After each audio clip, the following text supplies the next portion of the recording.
Well, good afternoon, everybody. I'm Dave Weisberger, CEO of CoinRoutes. It's Friday, July 7th, 2023, and it's time for This Week in Crypto. Well, the markets had a pretty light news week and not a whole lot of action worth talking about. Bitcoin is more or less flat for the week. Ethereum is down a couple of percent. Solana is up 11% on some optimism about that network, which is kind of good to see, idiosyncratic news going around. And we also see slight falls that, relative to their recent rallies in Litecoin and Bitcoin Cash down 9 and 7% respectively. But for the most part, the market is sort of in the summer doldrums. At the same time, the equity markets look similar. NASDAQ's down about 1%. There's some other motion, or there was a lot of motion this week with the Russell being up and down a couple percent, but more or less is where it started the week. So basically, markets aren't doing a whole lot. On the news front, however, we have some very interesting developments, and I'm going to highlight 4 stories for this week, starting with Larry Fink, who, as you know, is the CEO of BlackRock, the world's largest investment manager. And we all know that BlackRock put out a proposal for a Bitcoin ETF, and we talked last week about how the SEC is seemingly negotiating with them over the ability to surveillance share with Coinbase, etc. But Mr. Fink went on Fox Business News, and he said a couple of really important points. Now, it's really critical to understand why these are important and why they are different. First, he talked about Bitcoin. Bitcoin, he declared as something that would be digital gold. He sees it as important to offer to investors. And he also views his ETF as providing a democratization of access to Bitcoin. Now, obviously, Bitcoin is completely democratic to begin with. It's already more inclusive than most other asset classes. But for technologically unsophisticated people, it is difficult. For people who aren't easily capable of handling everything that comes with setting up a wallet, storing seed phrases, making sure things are backed up, and doing all of that stuff, it is hard for people to get their heads around if they're not in the Bitcoin space. So what he's saying, democratizing it, what he means is opening up Bitcoin investment to the masses. And by the masses, he's including what is essentially over $90 trillion of assets that are managed by our registered investment advisors, by financial advisors that work for brokerage firms or insurance companies, by asset managers. Those people need to invest only in regulated products like securities, which have a very well-established way for doing things like, succession planning in the own household, for being able to do survivability, for being able to have beneficiaries for insurance policies or beneficiaries for accounts. Those are things that are difficult. And so the idea of having BlackRock having a designated custodian with Coinbase and BlackRock's name making it safe is a big deal. We talked about that the last couple of weeks, but he made that point specifically. The second point he made is probably much more interesting to this audience, which is he talked about the ability of tokenization to revolutionize finance. Now, he used the word tokenization. I typically use different words. I talked about the fact that the United States has the most efficient analog financial system in the world, but that the digital financial system that is coming will be dramatically more efficient than the analog system. So in the US, we are at a very severe risk, if we don't get our act together, of the rest of the world having a more efficient financial system than we do. Now, that is a big problem for us, as thousands, tens of thousands, maybe hundreds of thousands of jobs, potentially trillions of GDP, have come to the United States because we have the most efficient capital markets. Put it this way, we have 4% of the world's population and 50% of the world's investable wealth. Just think about that difference. And that is because of our efficiency in our financial markets, which are threatened. And Mr. Fink made it very clear that he sees that. Now, why does this matter so much? It matters so much because we've been in what has unfortunately become a partisan political argument. There are definitely many Democrats who don't agree with Elizabeth Warren's anti-crypto army. But unfortunately, in today's administration, the anti-crypto army has been in ascendancy. They have been calling the shots in economic policy, as we know and we discussed. The result of that has been a stonewalling of regulation. But that might be changing. But let's get to that at the end because I want to like to do this in the good news, bad news, good news format. So what other bad news came out this week? Well, the first one is Binance's executive team seemingly deserting Binance. And, there are people on Twitter who are making a very big deal about this and others who are saying it's no big deal. My 2 cents is very simple. Binance has committed had many troubling allegations against it, seemingly committed many offenses early in their history as they were breaking things, as they were expanding to become the world's largest exchange. During that period of time, many of their actions are going to probably require them to settle with the authorities. There has been wide rumors of a DOJ investigation into Binance, and people should understand what that means. If that had happened right after FTX fell, it would have been really, really bad for the crypto industry because firms wouldn't have had any other place to go. They wouldn't have known what to do. But if you've watched over the last N months since then, other exchanges are catching up to Binance in real volume traded. In derivatives, you have OKX and Bybit and others, and Deribit, etc.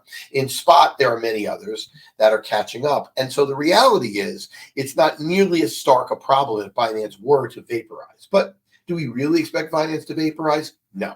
What do most people in the market expect? Most people expect that whether it's CZ or other heads will roll, that they will pay an enormous fine to settle, and their operations will get scaled back. They've already been pushed out of multiple countries. I think the last one pushed out was the Netherlands this past week. But the fact of the matter is Binance is becoming less and less systematically important.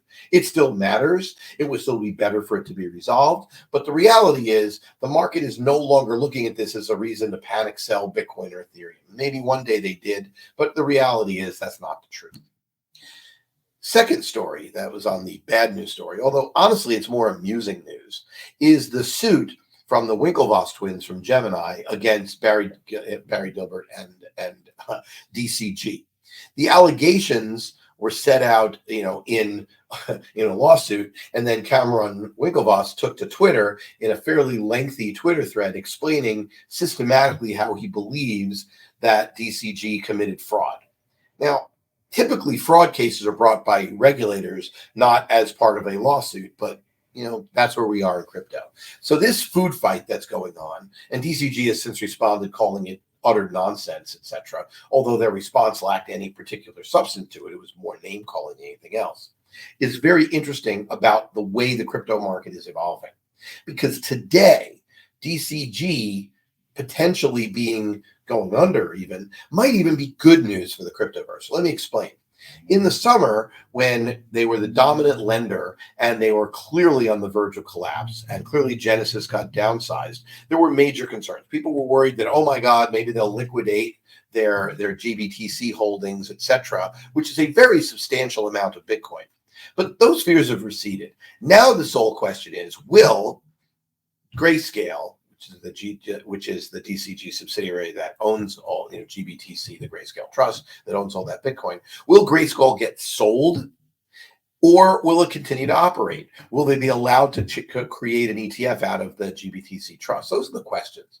Now, more or less, what this is boiling down to is if DCG is forced into a form of bankruptcy, it is highly likely, if it has to be dissolved, that they would sell Grayscale. If they sold Grayscale to, I don't know, say Fidelity, for example, which was a rumor a while back, that would be undeniably bullish for the entire industry for a variety of reasons. And I think I've talked about those in the past. On the other hand, if they continue to operate it, well, eventually most people believe that it will eventually get converted to an ETF. But, it will continue to struggle at a discount like it is today. Now, the discount is narrowing, definitely getting smaller, but there's still a discount. The only really bad thing would be is if they had to liquidate it, which honestly, I have not even heard anyone speculate is possible because it seems like there'd be no reason to do so. So considering there is franchise value in Grayscale, then this news doesn't really matter because I don't believe there's any more forced selling. There's no more collateral for DCG to sell in the form of actual Bitcoin or actual Ether or other tokens. So the sole question now is really who's going to get the money and how things are working out. Now, as it applies to Gemini's earn, holders, I feel bad for them, and a lot of people do. The Winklevoss twins say they feel bad for them, but they made a fair amount of profit by selling the earned product. And as far as I can tell, they haven't given it back. And my friend John Deaton actually tweeted about that earlier today. I have yet to see a response. Maybe there will be. Who knows? But that's what's going on in the crypto markets. But later, this afternoon, actually, the story started to surface, which might be the most bullish one of all. And that is Senators Cynthia Lummis and Kristen Gillibrand are set to reintroduce their crypto legislation proposal, which, as I said a few weeks ago, is very similar in structure to the McHenry proposal that came out of the House, out of both the Agriculture Committee and the Finance Committee.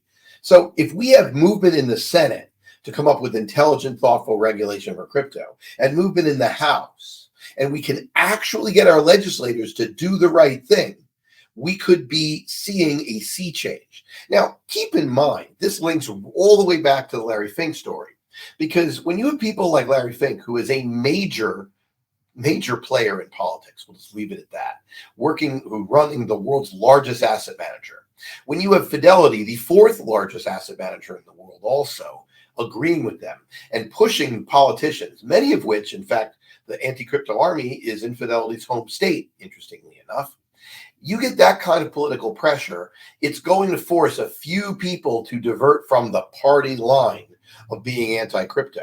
Already we've seen cracks. I mentioned a few weeks ago, Richie Torres basically saying the same thing that the Republicans are saying, that you shouldn't regulate by enforcement. But what does this mean?